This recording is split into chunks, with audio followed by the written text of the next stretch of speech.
신앙생활에서 가장 어렵고 큰 시험은 교회 안에서 당하는 시험입니다. 이 세상에서 시험을 받을 때는 세상은 원래 그런 곳이야 라는 생각으로 우리가 이해하고 또 승리할 수 있지만, 또 믿음과 소망과 사랑을 품었던 교회 안에서 시험을 받을 때는 참 견디기 힘들 때가 있습니다. 하나님과의 관계가 문제가 생기기 때문입니다. 그러나 우리는 교회를 포기할 수 없습니다. 때로는 교회를 포기하고 싶고 또 포기하고 싶은 생각에 넘나들 때도 있지만, 우리가 교회를 절대 포기할 수 있는 이유는 무엇입니까? 교회는 이 땅에서 하나님 나라의 존재를 보여주는 유일한 공동체이기 때문입니다. 하나님께서는 이 땅에 교회를 세우심으로 이 땅에 하나님의 나라가 존재한다는 것을 우리에게 가르쳐주고 계십니다. C.S. 루이스라는 분은 교회는 바다처럼 깊은 교회가 되어야 된다, 그런 말을 했습니다. 어떤 교회가 바다처럼 깊은 교회일까요? 그것은 보이지 아니하시는 하나님과 깊은 교제를 맺고 있는 교회, 바로 그 교회가 바다처럼 깊은 교회라고 생각을 합니다. 교회를 설명할 때 흔히 보이는 교회와 보이지 않는 교회로 나누어서 학자들은 설명합니다. 보이는 교회는 교회의 조직, 제도, 교파, 교회 안에 있는 프로그램, 심지어 건물, 심지어는 예수 그리스도를 주로 고백하며 진짜 예수 믿지 않고 다른 목적으로 교회에 출석해서 다니는 사람들까지도 다 포함해서 보이는 교회다, 그렇게 말하죠. 보이지 않는 교회는 무엇일까요? 정말 순수하게 거듭난 하나님 나라의 백성들, 이 땅에 살지만 하늘의 삶을 사는 신실한 성도들, 하나님의 나라를 매일 삶 속에서 체험하는 그리스도의 몸된 지체, 바로 이것이 보이지 않는 교회다, 그렇게 설명하는 거죠. 왜냐하면 육신의 눈으로 볼 때는 우리가 잘 구별하기가 어렵기 때문인 것입니다. 우리의 목표는 보이는 교회가 아닙니다. 보이지 않는 교회입니다. 보이지 않는 교회가 목표가 될 때 보이는 교회도 깨끗해집니다. 보이는 교회 안에 일어나는 많은 문제들이 있습니다. 우리가 교회 안에 생기는 문제들, 상처를 주고받는 문제들, 어려운 문제들은 다 보이는 교회에 속한 내용들입니다. 어떻게 보이는 교회가 건강해질까요? 교회가 끊임없이 보이지 않는 교회를 추구할 때, 그 보이지 않는 교회의 깊은 뿌리를 내릴 때 교회는 건강해지는 거죠. 새로워지는 거죠. 오늘부터 시작되는 에베소서 말씀은 우리에게 보이지 않는 교회의 모습을 우리에게 보여주고 있습니다. C.S. 루이스가 말한 대로 깊은 교회, 바다처럼 깊은 교회. 그 바다처럼 깊은 교회가 어떤 교회인가? 하나님께서 원하시는 교회, 기뻐하시는 교회, 그리고 성령님께서 운행하시는 교회, 그 교회가 어떤 모습인가, 그리고 어떤 모습이어야 하는가를 우리에게 가르쳐 주시는 성경이 바로 에베소서입니다. 한 목사님께서 1999년도에 이 에베소서 설교를 하셨죠. 하나됨의 열망이라는 책으로 잘 출판이 되어 있는데, 이 에베소서 강해를 여러분이 들으시는 가운데 꼭 한번 읽어보시기 바랍니다. 얼마나 참 이해하기 쉽고 또 은혜스럽고 또 간결하게 설명을 잘 해주셨는지 그 원고를 제가 그냥 읽고 싶은 생각이 들 정도입니다. 아마 제 설교는 어려울 것으로 예상이 됩니다. 이 에베소서의 말씀을 읽으면 이 교회에 대한 아름다운 하나님의 비전, 삼위일체 하나님의 놀라운 계획이 교회 안에서 어떻게 이루어지는가, 어떻게 교회를 일하셨는가. 교회는 우리의 일이 아니라 하나님의 일이다. 교회는 우리의 모임이 아니라 삼위일체 하나님의 계획 가운데 있었고 삼위일체 하나님의 역사하심으로 지금 우리에게 나타난 것이다. 우리 눈에 보이는 교회의 여러 가지 모습들이 진정한 교회의 본질은 아니라는 거죠. 그 교회의 깊은 본질을 우리가 깨달을 때 교회는 새로워질 수 있고 교회다워지고 교회를 통해 하나님의 나라가 이 땅 가운데 나타날 수가 있다는 거죠.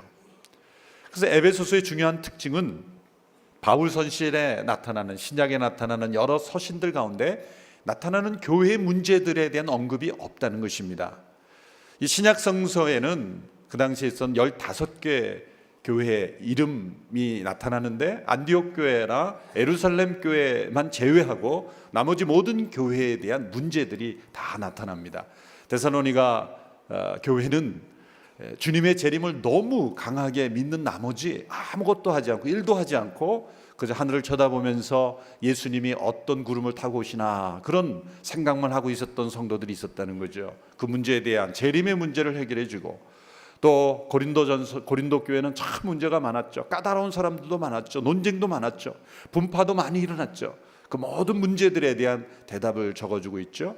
갈라디아 교회는 과거 율법주의로 돌아가려는 사람들 때문에 정말 그리스도 안에서 주어진 복음의 자유가 무엇인지를 설명해 주고 있습니다.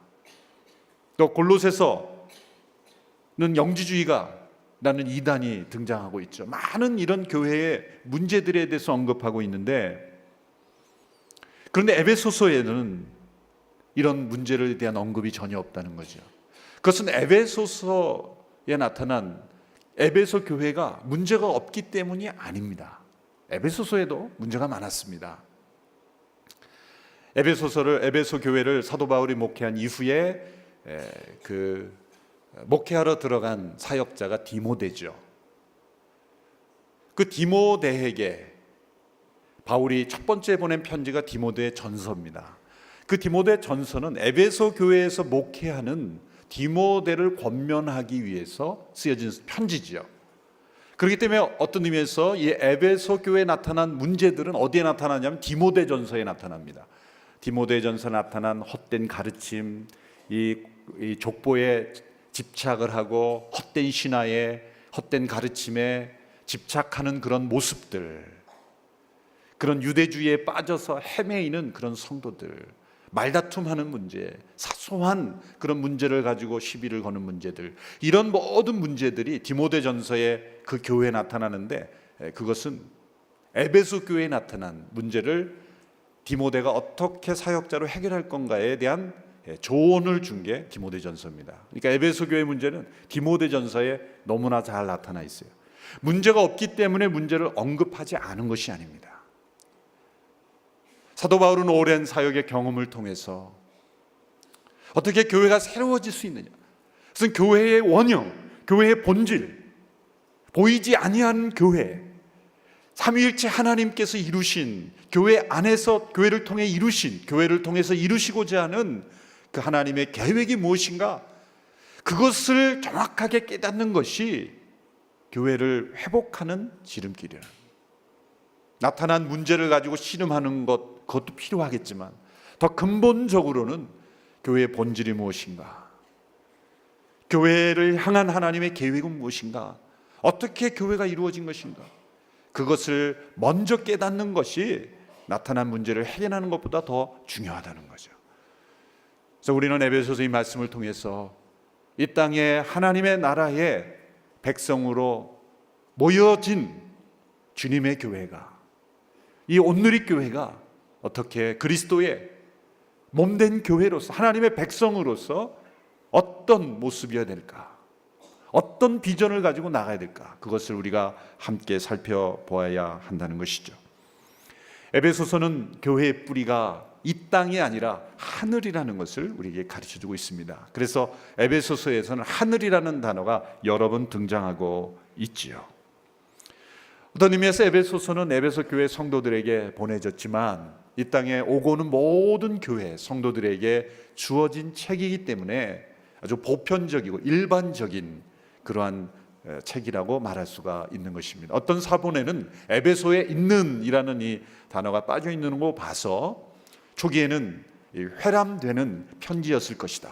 에베소 교회 성도들만이 아니라 그 외 다른 교회들에게도 읽혀지는 편지였을 것이라고 학자들은 생각을 합니다. 이 에베소서를 통해서 성삼위의 일체 하나님께서 이루신, 성부, 성자, 성령 하나님께서 이루신 놀라운 이런 하나님의 일, 바로 교회를 통해 일하시는 하나님의 역사를 우리가 함께 체험할 수 있게 되기를 바랍니다. 오늘 본문 1절, 2절의 말씀을 우리 함께 읽도록 하겠습니다. 시작. 하나님의 뜻을 따라 그리스도 예수의 사도가 된 나 바울은 에베소에 있는 성도들과 그리스도 예수 안에 있는 신실한 사람들에게 편지를 씁니다. 하나님 우리 아버지와 주 예수 그리스도의 은혜와 평강이 여러분에게 있기를 빕니다. 이 에베소서 1절과 2절에 나타난 사도 바울의 인사를 보면 사도 바울의 원숙한 신앙과 또 성도들을 향한 따뜻한 사랑이 느껴집니다. 바울은 지금 로마 감옥에 있습니다. 감옥이라고 하지만 실상은 자택연금과 같은 그런 상태의 감옥이죠. 어쨌든 갇혀 있는 것입니다. 그는 갇혀 있지만 자신의 갇혀 있는 것에 대한 인사로 소식을 전하는 것으로 시작하지 않습니다. 그는 성도들을 향해 그리스도 안에 있는 신실한 성도들을 향해서 은혜와 평강을 전합니다. 그는 갇혀 있지만 그 이전에 경험할 수 없는 자유로운 환경에서 경험할 수 없는 깊은 은혜와 평강을 그는 누리고 있습니다.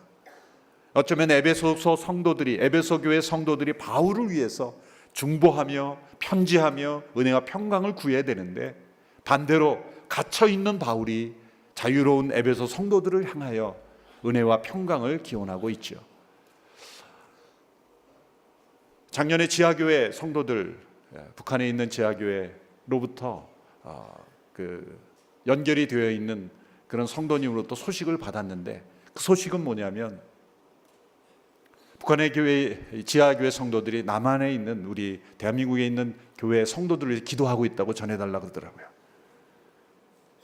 그분들이 우리를 위해서 기도하고 있다고 그렇게 전해달라고. 어쩌면 우리가 그분들을 위해서 더 많은 기도해야 되지 않습니까? 그런데 그분들은 더 열악한 환경, 더 갇혀있고 더 핍박 속에 있지만 하나님의 은혜와 평강이 우리의 심령에 넘치는 것과 비교할 수 없는 은혜와 평강이 넘치고 있다는 거죠. 그래서 우리를 위해 기도하고 있는 것입니다. 사도 바울은 자신의 갇혀있는 상태에 대한 호소를 하고 있지 않습니다. 3장 1절과 4장 1절에 내가 갇혀있다라는 표현이 딱 2번 나옵니다만 그것도 어떻게 표현하냐면 내가 주를 위해 갇힌 자가 되었다. 내가 너희들을 위하여, 여러분을 위하여, 이방인 된 여러분을 위하여 갇힌 자가 되었다라고 말하고 있습니다. 자신이 갇혀있는 환경에 대한 불평이나 호소나 도움 요청, 중보기도 요청도 하지 않습니다. 그는 이 환경 속에 그는 갇혀있지만 그는 마음은 갇혀있지 않습니다. 몸은 갇혀있지만 영혼은 자유하고 있습니다. 그리고 이전보다 더 큰 은혜와 평강을 누리고 있고 그것을 성도들과 함께 나누고 있는 모습을 보여주고 있습니다. 그래서 이 에베소서를 보면 전혀 긴장하거나 또 다급해하거나 쫓기는 듯한 느낌이 전혀 없습니다. 아주 오랜 시간을 두고 어떤 학자가 논문을 수년에 걸쳐서 치밀하고 아주 주도 면밀하게 단어 하나, 문장 하나를 지도교수와 함께 다듬고 다듬어서 쓴 논문처럼 감옥 속에 갇혀있는 그였지만 이 에베소서를 통해 그는 깊은 영혼의 평안 속에 마치 천국을 누리는 듯한 그러한 분위기 속에서 너무나 차분하고 깊게 기록된 이 책을 보면 너무나 놀라운 그런 하나님의 역사를 우리는 체험할 수가 있게 되는 것입니다. 특별히 1장 3절부터 14절까지가 신약 성서 중에서는 가장 압축된 구절입니다. 대개 여러 나라 번역본에서는 여러 문장으로 나누어졌지만 헬라어 원문에 보면 한 문장으로 되어 있습니다. 이 한 단어 한 단어가 얼마나 깊이 있고 얼마나 중요한 단어인지, 그런데 사도 바울은 이 많은 단어들을 한 번도 쉬지 않고 마침표가 없이 계속해서 단어와 또 다른 단어를 이어서 설명해 가고 있다는 것. 아마 이 편지를 쓰면서 그는 한 단어를 쓰면서 또 다른 단어가 떠오르고 또 다른 단어가 성령 안에서 떠오를 때 중단될 수 없는, 마침표를 찍을 수 없는 그런 성령의 감동에 따라서 문장을 써내려 갔던 것으로 보입니다. 그러나 그 모든 문장이 얼마나 깊이 있는 논리를, 우리가 받은 구원의 비밀, 하나님의 놀라운 구원 계획을 우리에게 잘 설명해 주고 있는지 모릅니다. 이 3절부터 14절까지를 우리는 3주에 걸쳐서 나누어서 설명해 드릴 텐데, 이 문장은 3절에서 보면 찬양합니다라는 단어로 시작합니다. 하나님 곧 우리 주 예수 그리스도의 아버지를 찬양합니다. 우리나라 성경에 하나님으로 시작하지만 원문에는 찬양합니다, 그런 단어로 시작이 됩니다. 복이 있을지어다 라고 번역하는 것이 더 정확합니다. 사실은 하나님께 어떻게 복을 우리가 드리겠습니까? 하나님께는 우리가 어떻게 복을 드립니까? 하나님이 우리를 복을 주시는 것은 당연한 것이죠. 하나님은 복을 주시는 분입니다. 그런데 사도 바울은 성령 안에서 지금 하나님께 복을 올려드리고 있어요. 어떤 의미에서 맞지 않는 것처럼 보입니다. 하나님께만 쓰여지는 이 단어가 여기 쓰여진 거예요. 우리가 하나님께 올려드리는 복은 뭐가 되겠습니까? 우리가 어떤 것을 들어도 하나님은 더 복되게 되시는 분이 아니에요. 하나님은 축복의 근원이시고 언제나 우리에게 복을 주시는 분이지 우리로부터 복을 받는 분이 아닙니다. 단 한 가지 하나님이 받으시는, 인간으로부터 받는 복이 있어요. 그건 뭡니까? 하나님이 만복의 근원이시며 우리를 복되게 하시는 분이라는 것, 나에게 주어진 모든 것이 하나님의 축복이라는 것을 인정하며 고백하며 감사하며 하나님께 찬양할 때 하나님 그것을 복으로 받으시는 거예요. 그것을 찬양이라고 하는 겁니다. 송축이라고 말하는 거죠. 경배라고 말하는 겁니다. 그것이 하나님께 드리는 우리의 복입니다. 하나님은 그 복은 받으세요. 여러분, 하나님께 복을 올려드리는 저와 여러분이 되기를 바랍니다. 찬양합니다 라로 시작이 돼요. 14절 마지막에는 어떻게 끝납니까? 하나님의 영광을 찬미하는 것입니다. 하나님의 영광을 찬미하는 것입니다. 하나님의 영광을 찬미하기 위한 것, 하나님의 영광에 대한 찬미로 끝나고 있어요. 찬양으로 시작해서 찬미로 끝나고 있는 거예요. 이 한 문장 안에 담겨진 놀라운 하나님에 관한 비밀들, 교회에 관한 비밀들이 찬양으로 올려드리고 있다는 것이죠. 찬양의 내용인 것입니다. 여러분, 이 문장들을 보면 총 202개의 단어로 구성된 이 단어들이 얼마나 압축적이고 하는지 이 해석하기가 참 어떤 때는 힘들 때가 있습니다. 그래서 학자들은 이 한 문장을 가리켜 여러 별명들을 많이 붙인 것을 우리가 알 수 있습니다. 어떤 분은 웅장한 대문가도 같다 그랬고, 어떤 분은 수많은 고리를 이어놓은 황금사슬이라고도 했고, 어떤 분은 오페라 서곡과도 같다, 또 어떤 분은 산을 굴러 내려오는 눈덩이가 점점점 부피가 커지는 것 같다, 그러한 별명을 붙이기도 했습니다. 그러나 중요한 것은 바울이 모든 단어들을 가지고 하나님을 찬양하고 있다는 거예요. 이런 지식들을 가지고 자신의 지식을 자랑하는 것이 아니라 하나님께 찬미의 노래를 드리고 있다는 거예요. 찬양의 가사라는 거죠. 대개 사람이 감정적으로 감격스러우면 논리적이기 쉽지 않습니다. 그런데 사도 바울은 지금 하나님을 향한 감격의 그 순간을 경험하면서도 논리적이다는 거예요. 불붙은 논리다, 이렇게 말할 수가 있는 거예요. 얼마나 감동적인 말씀인지 모릅니다. 바울이 이렇게 감격적인 찬양을 하나님께 드리는 이유가 무엇입니까? 그것은 주 예수 그리스도의 아버지께서 우리에게 복을 주셨기 때문이에요. 3절의 말씀입니다. 우리 3절 말씀 같이 읽겠습니다. 시작. 하나님 곧 우리 주 예수 그리스도의 아버지를 찬양합니다. 하나님은 그리스도 안에서 하늘에 속한 모든 신령한 복으로 우리에게 복을 주시는 분입니다. 하나님을 찬양하는 가장 중요한 이유는 그리스도 안에서 하늘에 속한 모든 신령한 복을 주셨기 때문이다. 정말 이 단어 하나하나가 너무 중요하죠. 이 복은 그리스도 안에서 받는 복입니다. 그리고 하늘에 속한 복입니다. 그리고 신령한 복입니다. 신령한 복은 성령을 통해서 성령 안에서 주시는 복이라는 거죠. 따라서 이 신령한 복을 주시는 분은 성부 하나님이 복을 주시는데 성자 예수 그리스도 안에서 성령을 통해 주시는 복이다. 삼위일체 하나님이 주시는 복이다, 그런 뜻이죠. 하늘에 속한 복, 하늘의 복, 성령을 통해서 그리스도 안에서 하나님께서 주시는 복, 그 모든 신령한 복을 우리에게 주셨기 때문에 하나님을 찬양하고 있는 것입니다. 여러분, 이 복을 누리고 있습니까? 이 세상의 복이 아니라 하늘에 속한 신령한 복으로 인해서 기뻐하는 영혼은 사도 바울처럼 지금 갇혀 있지만 자유로운 영혼이 되며, 그리고 다른 사람이 보기엔 불행한 상황처럼 보이지만 그는 너무나 기뻐서 감동적으로 다른 영혼들을 위하여 중보하며 기도하며 안타까워하며 하나님과 더불어 정말 기쁜 감동을 누리고 있을 수 있다는 거예요. 여러분, 이 복을 우리가 함께 누릴 수 있게 되기를 축원합니다. 이제 사도 바울은 이 복을 구체적으로 설명하고 있습니다. 제일 처음으로 하늘에 속한 신령한 복들을 열거하면서 이제 제일 첫 번째 복을 설명하는 것이 4절로 6절입니다. 4절의 말씀을 같이 읽겠습니다. 시작. 하나님은 세상이 창조되기 전에 그리스도 안에서 우리를 선택하셔서 사랑 가운데 그 앞에 거룩하고 흠이 없게 하셨습니다.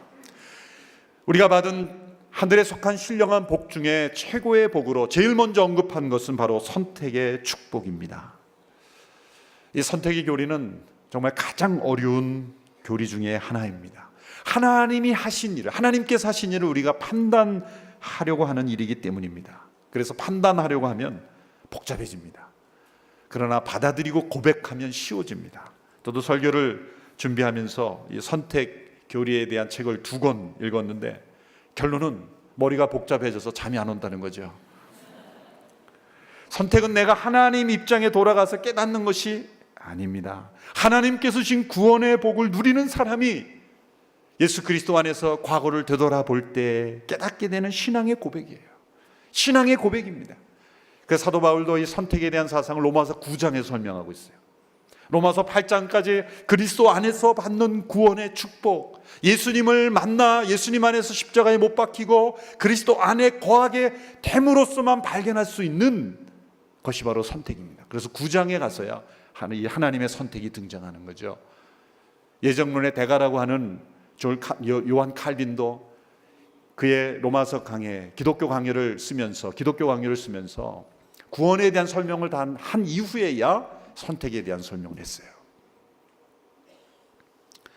그래서 하나님의 선택을 이해할 때 2가지 기준으로 이해합니다. 첫째로 선택은 미래를 내다보는 관점이 아니라 과거를 되돌아보는 고백이어야 한다는 거죠. 미래 누가 선택받았느냐 선택받지 않았느냐를 판단하는 기준으로 보면 선택은 불가사의한 기준이 되는 거예요. 왜 하나님 모든 사람을 다 구원하시길 원하신다고 해놓고 그 말씀이 있는데 반면에 또 하나님은 구원받을 자를 미리 정하셨다는 말씀이 또 나오기 때문이에요. 혼동이 되는 거죠. 양극단으로 빠지는 거예요. 미리 구원받을 자를 정하셨다는 말씀만 보면 하나님은 아주 잔인한 분처럼 보이지만 또 실제로 칼빈도 잔인한 교리다 그런 표현도 썼죠. 그러나 모든 사람을 구원에 이르기를 원하신다라는 말씀을 강하게 주장하면 또 그건 아니라고 틀리게 되는 거예요. 그래서 요한 웨슬레가 잔인한 교리에 대해서 나는 반대한다. 그래서 아주 논쟁이 일어난 그 말씀들이죠. 미래를 내다보는 시각이 아니라 과거에 대한 신앙의 고백으로서 구원받은 자가 내가 구원받고 보니 그리스도 안에서 보니 하나님께서 나를 선택하셨다는 신앙의 고백이 되어야 된다는 거예요. 두 번째는 선택은 구원받은 자들이 자신이 받은 구원의 은혜를 감사하는 자리에서 나와야 될 단어입니다. 나는 선택받았어. 나는 선택받았기 때문에 어떻게 살아도 상관없어. 하나님 나는 보장하셨어. 그런 근거로 사용돼서는 안 되고 구원받은 자에 대한 겸손과 감사의 고백으로만 드려져야 한다는 거죠. 그래서 오늘 바울은 이 하나님의 선택을 설명할 때 2가지 단어를 사용했습니다. 창세전에 그리스도 안에서 우리를 선택하셨다. 창세전에 그리스도 안에서 우리를 선택하셨다. 과거를 되돌아보는 고백으로 보니 자신이 선택받은 시점이 내가 믿은 시점이 아니라 부모님이 나를 위해 기도했던 시점이 아니라 창세전이었다는 거죠. 내가 존재하기도 전에, 만물이 존재하기도 전에, 아담과 하와가 타락하기도 전에, 창조가 있기도 전에 내가 선택받았다. 놀라운 고백이죠. 우리가 하나님을 선택한 것은 시간 속에서 선택한 거지만 하나님 우리를 선택한 것은 시간이 있기 전에 우리를 선택한 거예요. 내가 존재하기도 전이니 내가 믿었기 때문에 선택한 것도 아니라 내가 어떤 선행을 하거나 나에게 있는 어떤 조건 때문에 선택한 것도 아니라 오직 하나님의 은혜로 나를 선택하신 것이다 라는 고백이 가능하게 되는 것이죠. 창세전에 그리스도 안에서 나를 선택하셨다. 그리스도 안에서 선택하셨다. 하나님 우리 개개인별로 우리를 선택한 것이 아니라 그리스도를 우리가 믿음으로 받아들일 때 그리스도의 한 몸으로서, 그리스도의 지체 안에서 그리스도와 연합된 자로서 우리를 선택하셨다는 거예요. 놀라운 비밀입니다. 예수 그리스도를 머리로서 먼저 세우시고 그 머리 되신 예수님을 믿는 자들을 예수님 안에서 선택하신 거예요. 우리는 한 지체로서 선택받은 거예요. 하나님의 선택이 놀라운 비밀이에요. 이 짧은 시간에 이 놀라운 비밀을 어떻게 다 우리가 나눌 수 있겠습니까? 창세전에 그리스도 안에서 우리를 선택하신 겁니다. 목적이 있습니다. 그것은 우리를 거룩하고 흠이 없게 하시려고 선택하셨다.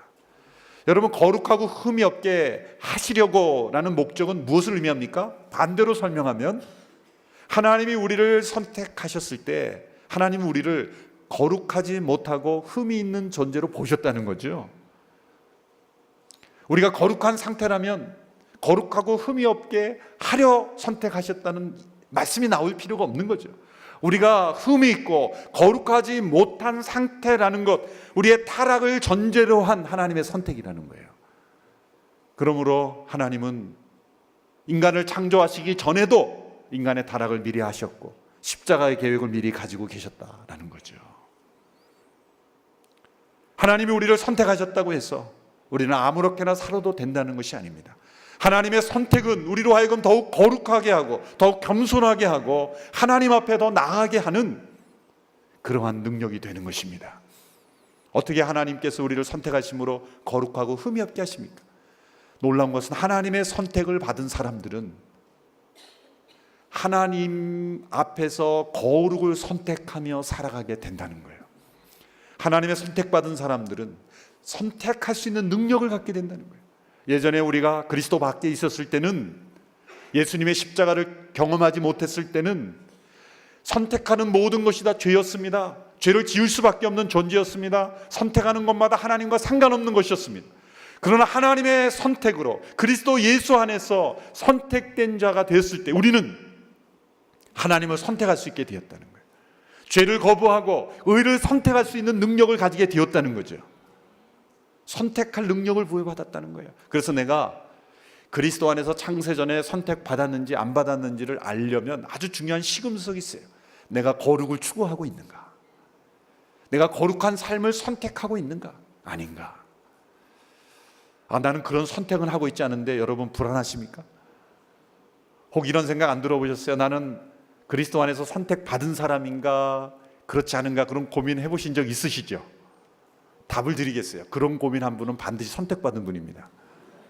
왠지 아십니까? 선택받지 못한 자는 그런 고민을 안 해요. 일평생 안 합니다. 하나도 고민 안 해요. 그런 고민 자체가 하나의 선택이에요. 생각의 선택이죠. 그 많은 생각 중에서 내가 하나님의 선택받은 자인가 아닌가를 고민하는 것 자체가 생각의 선택이죠. 거룩한 선택입니다. 그런 고민으로부터 출발하는 거예요. 그런 안타까움부터, 아픔부터 시작하는 겁니다.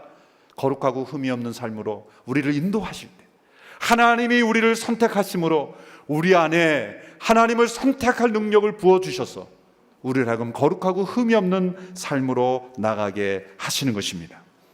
그 선택의 구체적인 내용은 뭡니까? 우리를 하나님의 자녀가 되게 하시는 거예요. 5절의 말씀 같이 읽습니다. 시작. 하나님은 그분의 기뻐하시는 뜻을 따라 우리를 예정하셔서 예수 그리스도로 말미암아 하나님의 양자가 되게 하셨습니다. 이 4절에 나타난 하나님의 선택이 구체적인 실행으로 나타난 것이 바로 하나님의 양자들이 되게 하는 거예요. 이런 질문합니다. 하나님께서 인간이 타락할 줄을 알면서도 왜 창조하셨는가? 이렇게 대답하는 거죠. 창조로 인한 인간의 존귀함보다 하나님의 양자가 됨으로 인한 존귀함이 훨씬 더 크기 때문이다. 단지 창조된 피조물로서만이 아니라 스스로 잘못 선택했지만 십자가로 회복한, 그래서 하나님의 양자가 되었을 때 회복된 하나님의 관계가 더 친밀하고 더 존귀하고 더 축복이기 때문이다 라는 거죠. 왜 양자입니까? 유일한 아들은 예수 그리스도이시기 때문이에요. 유일한 아들 예수 그리스도, 그리고 우리 모두는 다 양자예요. 근데 로마 시대에는 친자나 양자나 법적으로 똑같은 어떠한 차별도 없이 동일한 권한과 축복을 누렸다 그래요. 감정적인 거는 조금 뭐 다를지 모르겠지만 법적인 상속이나 모든 것은 다 똑같았다는 거예요. 그래서 이 말씀을 받을 때 문화적으로 이것은 해석하면 안 됩니다. 그러니까 하나님의 양자됨은 어떤 시대를 기준으로? 로마 시대를 기준으로. 한국도 아니고 미국도 아니고 어떤 시대도 아니고 양자에 대한 법이 바뀌더라도 우리는 로마 시대로 다시 들어가야 되는 거예요. 로마 시대에 하나님께서 양자에게 주는 동일한 은혜, 예수 그리스도에게 주시는 하나님 나라의 상속권을 우리 모두에게 동일하게 주셨다는 거예요. 그러므로 하나님의 양자가 된 것은 하늘의 모든 신령한 복을 받는 채널이 되는 거예요. 복을 구하는 자가 되지 말고 하나님의 양자됨을 깊이 묵상하십시오. 그럼 그 안에 복이 다 들어있다는 거예요. 또 하나의 중요한 목적이 있습니다. 6절에 가면 다시 한번 하나님의 선택의 목적을 설명합니다. 그것은 우리에게 거저 주신 하나님의 은혜의 영광을 찬미하게 하려는 겁니다. 1장 6절의 말씀을 같이 읽습니다. 시작. 이는 하나님이 그분의 사랑하시는 아들 안에서 우리에게 거저 주신 하나님 은혜의 영광을 찬미하게 하기 위한 것입니다. 이 구절은 하나님의 선택은 선교적 목적이 있다는 걸 말씀하고 있는 것입니다. 우리를 거룩하고 흠이 없게 하시고 하나님의 양자됨으로 하늘에 속한 모든 것을 상속하게 하시는데 더 중요한 목적은 거저 주시는 하나님의 은혜의 영광을 찬미하는 삶. 이거는 선교적 목적이라는 거죠. 왜 선택의 교리가 교리적 사변과 논쟁에 휩싸입니까? 방향을 잃어버렸기 때문이에요. 선택이라는 건 언제나 하나님의 선교를 향해 나가고 있다는 거예요. 이스라엘 백성을 왜 선택했습니까? 열방의 복의 근원이 되게 하시는 거예요. 하나님이 선택하셨으면 나 혼자만 잘 살고 나 혼자만 하늘의 복을 누리게 하신 게 한 것이 아니라 나를 통하여, 나를 선택하심으로 인하여, 나의 고백을 통하여, 나의 찬양을 통하여 그 누군가가 하나님의 영광을 보게 하시기 위한 거예요. 그리고 그들도 하나님의 선택을 누리게 하시기 위한 것입니다. 무엇을 위해 선택됐는지를 모르면 선택의 교리는 일부만 사랑하시는 하나님의 편협한 사랑이요 잔인한 교리가 되고 마는 거예요. 그러나 무엇을 위해 선택된지를 알면 하나님의 선택은 닫힌 선택이 아니라 열린 선택이라는 것을 우리는 알게 되는 겁니다. 극단적인 칼빈주의자들이 말하는 것처럼 하나님의 선택은 닫혀 있다고 저는 칼빈주의 신학을 배웠지만 저는 그 부분은 열고 싶어요. 하나님의 선택은 열려 있다. 그리스도 예수 안에서 열려 있다. 모든 사람을 구원하시기 원하시는 예수 그리스도의 복음을 듣고 영접하는 자마다, 믿는 자마다 하나님의 선택 가운데 들어올 수 있게 되는 것이에요. 그리고 그들도 나도 창세전에 그리스도 안에서 선택받은 자구나 라고 고백할 수 있게 하는 열린 하나님의 선택. 이것이 우리를 선택하신 하나님의 목적입니다. 우리가 이웃 가운데 하나님의 은혜의 영광을 찬미할 때 그들도 하나님의 선택받은 자가 되며, 우리가 열방 가운데 하나님의 은혜의 영광을 찬미하게 될 때 그 선교지에서 하나님의 은혜의 영광을 찬양하고 높여드릴 때, 예배할 때 그곳에서 선교가 일어나는 자리에서 하나님의 선택의 축복이 임하게 되는 것입니다. 그러므로 우리는 누가 선택받았고 선택받지 않았나를 따지는 교리가 아니라 하나님의 은혜의 영광을 찬미하게 하는, 우리로 하여금 예배하게 하고 선교하게 하고 봉사하게 하는 동기로서 하나님의 선택을 이해할 때 이 선택은 열방의 축복의 근원이 되는 것입니다. 하나님의 선택받은 자로서 이 축복을 열방과 나누는 하나님의 선교의 통로가 되는 온누리교회가 되기를 주님의 이름으로 축원합니다.